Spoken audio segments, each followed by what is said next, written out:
Hello and welcome to the program. I'm Joke Rogers. Here's what's coming up within the half hour. Rescuers race against time to save lives in Venezuela following last week's double quake in Caracas, La Guaira state, as death toll jumps to 1,450. Pakistani strike kills dozens in Afghanistan.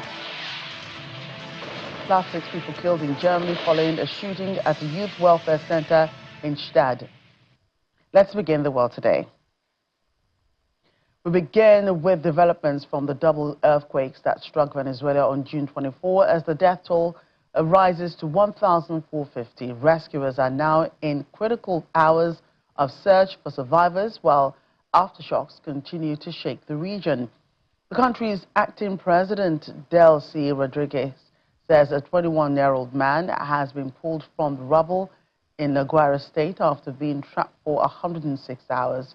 Speaking at a press conference in Caracas, Venezuela's National Assembly President Jorge Rodriguez describes the disaster as the most brutal natural catastrophe in the country's history, adding that at least 3,150 people have been injured, while 12,721 others are known to have been affected.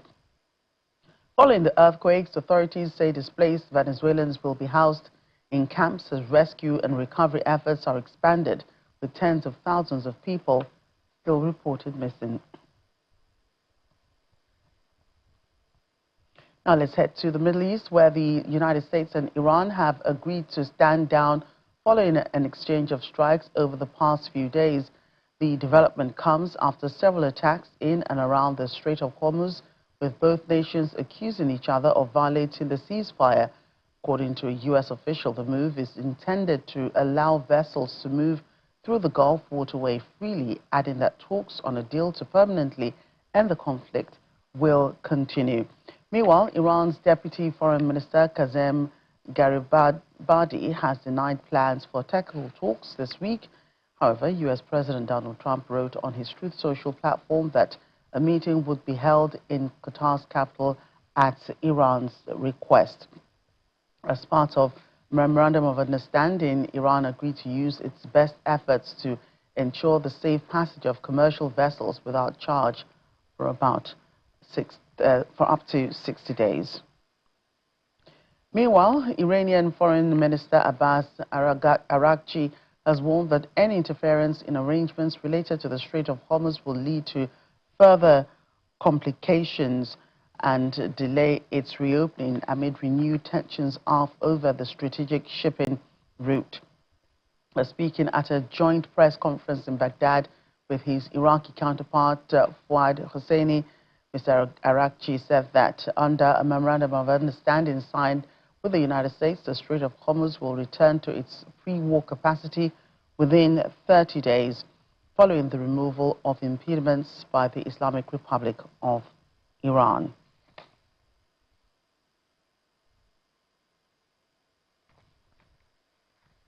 And Pakistan has launched airstrikes and sent ground troops into Afghan provinces along the two countries' shared border, killing dozens of people. Afghanistan's Taliban government says at least 36 civilians, including women and children, have been killed and more than 160 others injured, while condemning the attacks as a cowardly act and a crime of atrocity. Meanwhile, Pakistan's Information Minister Atwala Tarar says 29 militants were killed in strikes targeting their hideouts, adding that the operation was launched in response to recent terrorist attacks against innocent people. Pakistan has long accused Afghanistan of harboring militant groups responsible for cross-border attacks, a claim the Taliban government has repeatedly rejected.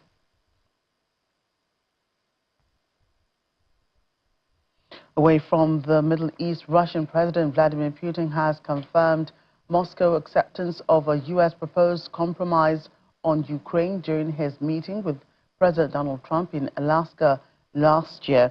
In a recent interview, President Putin revealed that Russia is expecting U.S. representatives to visit Moscow and stands ready to continue discussions on the issues raised in Anchorage.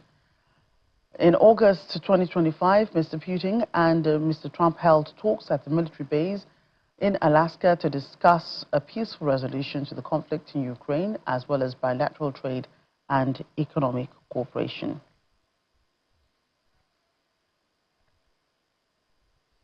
Now to UK politics, where the frontrunner to become Britain's next Prime Minister, Andy Burnham, has vowed to bring about the biggest rebalancing of power the country has seen if he succeeds Keir Starmer. Mr. Burnham, who is currently the sole candidate running to replace Mr. Starmer's Labour leader, pledged to devolve greater powers to regional mayors, including in Manchester, where he recently served as mayor. Delivering his keynote speech from a Manchester museum, Mr. Burnham described Britain as one of the most over-centralised countries in the world. The former Greater Manchester mayor also committed to offering new opportunities to extend devolution in Scotland, Wales and Northern Ireland by taking power deeper down. And Europe's record-breaking heat wave is turning deadly, with the World Health Organization warning that more than 1,300 excess deaths have been linked to extreme temperatures since June 21st. The WHO says heat stress has become a silent killer as millions endure scorching conditions while homes, schools and power grids struggle to cope. Temperature records have tumbled across Germany, Poland and the Czech Republic, with Germany hitting a sweltering 41.7 degrees Celsius. Health officials warned elderly are bearing the brunt of the crisis as Europe, now the world's fastest warming continent, faces the growing human cost of extreme heat.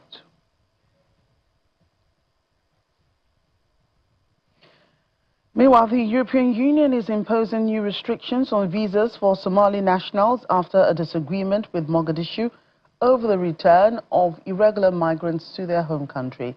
In the meantime, Somalis will no longer be eligible for multiple entry Schengen visas, and the processing time for visa applications will increase to 45 days. Diplomatic passports won't be exempt from fees or offered simplified procedures. Brussels has complained of a lack of cooperation from Somalia over the return and readmission of its nationals deported from the EU. Somali President Hassan Sheikh Mohammed contested the EU's criticism, saying Mogadishu will accept all Somalis. However, he added that many people claiming to be Somali are nationals from other countries posing as Somali in order to be granted asylum in Europe. Brussels has previously imposed similar measures on Ethiopia and the Gambia, but they've since been lifted after an improvement in cooperation over deported nationals. In the EU this week, practically Germany's entire rail network was brought to a halt due to a tech outage, causing havoc across the country and raising more questions about the German infrastructure. For more, we're joined by the DW's Arthur Sullivan in Berlin. Arthur, great to see you today. What exactly happened to the rail network and why? So this was an unprecedented disruption to Germany's vast rail network, with trains of all kinds around the country brought to a halt for 2 hours between Tuesday night and Wednesday morning. Now, the technical explanation was that the digital radio system that Germany's rail network, which is known as Deutsche Bahn, the system that it uses to communicate information, broke down. So it's an IT system that links train drivers to control centres, essentially the key component in the entire network. Now, why did the system break down? Well, apparently it was due to workers swapping out a component, something as simple as that. And the tech outage meant that trains just couldn't move all across the country. Now, the problem was fixed relatively quickly, within a couple of hours, but the scale of the disruption was quite shocking, and it was a really big deal in a country which in many ways runs on rail. A lot of people were simply asking, how can Germany's entire rail network simply stop working? Now, it's not clear how many passengers were affected, but usage of the network is at an all-time high. There's around 6 million passengers every day using these services. So this disruption meant many were left stranded around the country, and it was another damaging blow to Deutsche Bahn, the rail network here in Germany. And the rail network in Germany has really been criticized for years now, with delays, cancellations and creaking infrastructure causing constant problems. Is there any progress being made to solve the problem? Yeah, I mean, the extent of German rail networks problems, Deutsche Bahn's problems, is vast. The biggest problem has been a prolonged and sustained lack of investment in infrastructure. It's a very old railway network. It definitely needs to be upgraded. And Germany has simply not invested sufficiently in that infrastructure over the years. And it has become a particular problem in the last couple of decades because the system is really at full capacity. Everything's been used as much as it possibly can be. And they're breaking down all the time as a result. And that's why nearly 40% of Deutsche Bahn's long-haul services are delayed, which is a shocking figure. It's the worst in history. And a figure like that means that passengers are constantly dealing with chaos, and not just passengers, but businesses and freight services, which are trying to deliver goods and items around the country. They're constantly being delayed. And as well as that, because the system's at full capacity, when there is a delay, it has another delay, another knock-on effect. So it's a sort of a circle that keeps on returning to itself. Now, are there examples of progress here? If you ask passengers, they will definitely say no. Trains are later than ever. Chaos seems to be synonymous with a trip on the trains here in Germany. But behind the scenes, Deutsche Bahn has improved its financial position. It's not losing as much money as it used to. And it is now investing in infrastructure. It's spending several billions of euros each year to try and improve a lot of that creaking track technology, infrastructure, trains, signals, bridges, and so on. So maybe in the years ahead, passengers will feel the benefit of that investment. But for now, if you ask them, they will definitely not say that's the case. Right, and the problem also comes as that Europe battles a serious heat wave this week and the coming weekend, with temperatures forecast to hit 40 degrees and above. How is this impacting travel in Germany and beyond? Well, the severe heat wave in Germany has really compounded the crisis and is obviously affecting travel all across Germany and indeed Europe, with temperatures expected to hit around 40 degrees this weekend in Germany and even higher in other countries, breaking records and obviously causing great difficulty for anyone who's on the move. I mean, it's bad enough to be stuck in a train station for hours in normal weather. It's a lot worse when it's that kind of heat. Now, given that Deutsche Bahn is in damage limitation mode after the problems earlier this week, it has reacted very quickly with some passenger-friendly measures to this heat wave. So, for example, it's going to refund any passengers who suddenly decide they don't want to travel in the extreme heat over the next few days. And that's the first time it's ever done that. It is even recommending that people cancel or postpone their trips because of the high temperatures. And the heat is causing problems for the train network here in Germany. Air conditioning units are more likely to break down. Other technology can be more easily damaged in the extreme temperatures. There's obviously a risk of buckling tracks. There's also risks of fires breaking out along the tracks. So I think all things considered, it's not been a good week for rail in Germany, and it's probably not a good weekend to travel on the rails given what's happening with the temperatures. Right, Arthur, thanks again. Devastating floods have left hundreds of families counting the cost in central Mexico after torrential rain caused the Rio de los Remedios to burst its banks. Homes were swamped, vehicles submerged, and residents were rescued by boat as muddy sewage contaminated water surrounded apartment blocks. Authorities say more than 900 vehicles were damaged and around 190 homes were flooded after the weekend downpour. While emergency crews continued clean-up operations, angry residents say they have been left to clear their homes and are now demanding compensation for losses that have destroyed both their property and their livelihoods.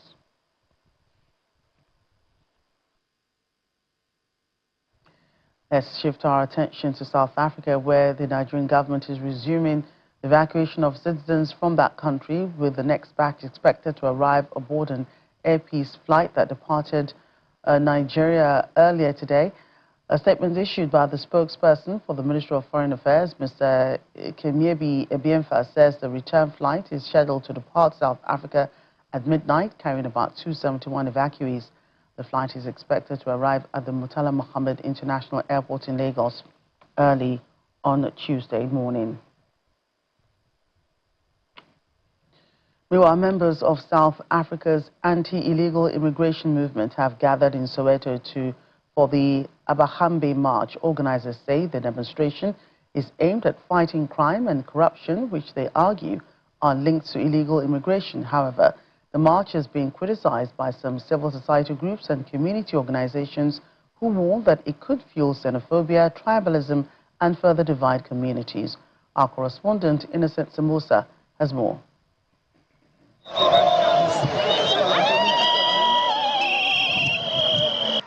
hashtag Babahambe march is framed by organizers as a response to crime and corruption, linking these complex issues primarily to illegal migration risks, oversimplifying the root causes. Crime in South Africa is driven by multiple structural factors, including unemployment, weak policing, corruption within institutions, and socio-economic inequality, not nationality alone.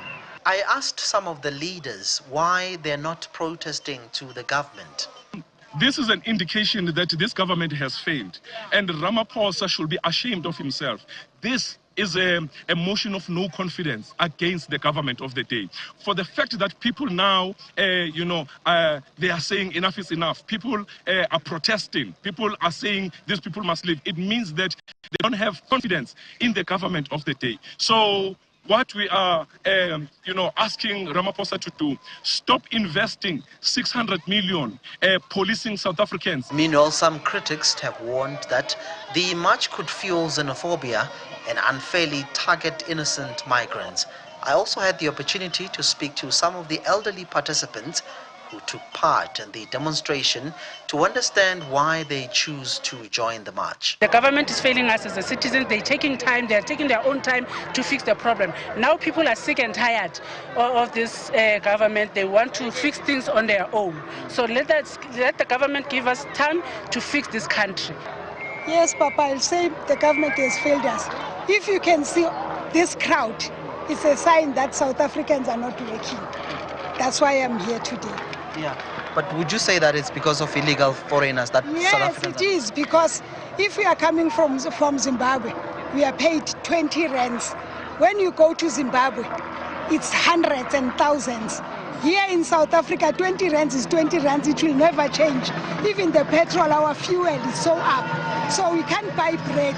So that's why we are here. We are supporting March and March. We're still following the March and March protest here, anti-illegal migrant protest. Of course, they've moved towards that side, going towards the west of Soweto.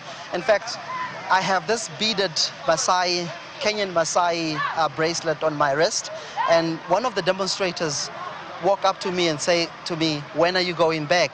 And I was a little bit confused, for a lack of a better term, because I was like, I'm a South African, what are you talking about? So this just goes to show how deep this issue is, and the fact that some people do not understand the issues at hand. They do not know that if you have papers, you're actually allowed to be in the country, but some of them are saying that papers or without papers, you got to go. Now, the Canada's World Cup dream is alive after a dramatic stoppage time when sent the co-host into the round of 16. Fans in Los Angeles erupted in celebration after Captain Steven Eustachio fired home a 92nd minute winner to seal a 1-0 victory over South Africa. Supporters described the match as a nerve-wracking battle, with many saying they feared extra time before Canada finally found the breakthrough. The victory extends Canada's historic World Cup campaign, while South Africa's first ever appearance in the knockout stage ended in heartbreak after a brave defensive display. It was insane. Let's go Canada! Oh my God, it was amazing. And when they put Davies in, it was just another level of energy. Oh, it was back and forth the whole game. I was so scared that they were going to score first. And Canada got the goal. I was so happy. I think it was a pretty good one. We were waiting for the overtime, and all of a sudden, the game was over by Canada. Yeah, so 1-0. We're very happy about it. I think Canada, we can make it to like top 8 or something. We can make it. We can make it. I thought Canada deserved to win. It was kind of a rough match to watch, in all honesty. I feel like, South Africa was just happy to be here a little bit to a certain degree. And Canada, they really didn't create anything. So if you don't create anything, you don't deserve to win.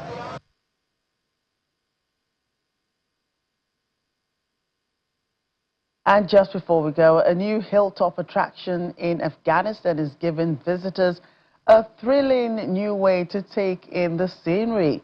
High above the city of Host, adventure seekers are pedaling bicycles suspended on steel cables, drawing families and young people to one of the region's few open-air recreational spots.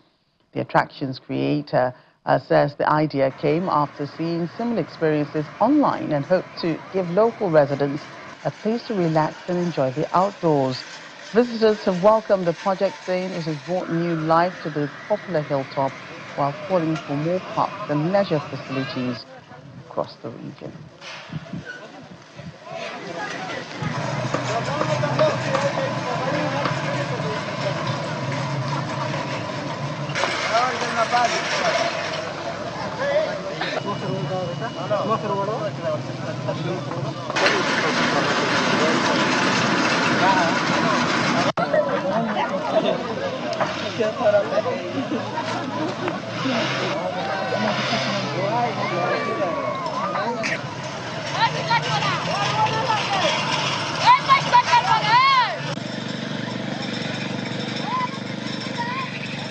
Would you like to try that, or would you pass?